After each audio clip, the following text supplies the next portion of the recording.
Now let's hand the tree a single rule and watch it transform into a search engine. The binary search tree. The rule is beautiful in its simplicity. For every node, everything in its left subtree is smaller than it, and everything in its right subtree is larger. And so searching becomes binary search, but living on a tree. Looking for a value? Compare at the root. Smaller? Go left. Larger? Go right. Each step throws away half of the tree. O of log n.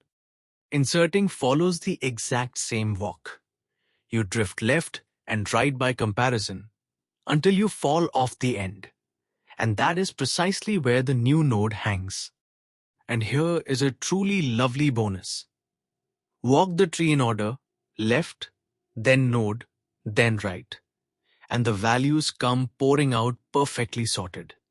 For free. But there is a catch, and it's a big one.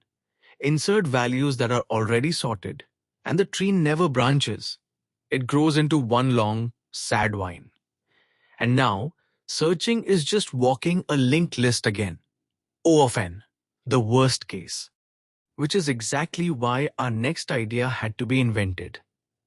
Keeping the tree balanced no matter what cruel order the data arrives in.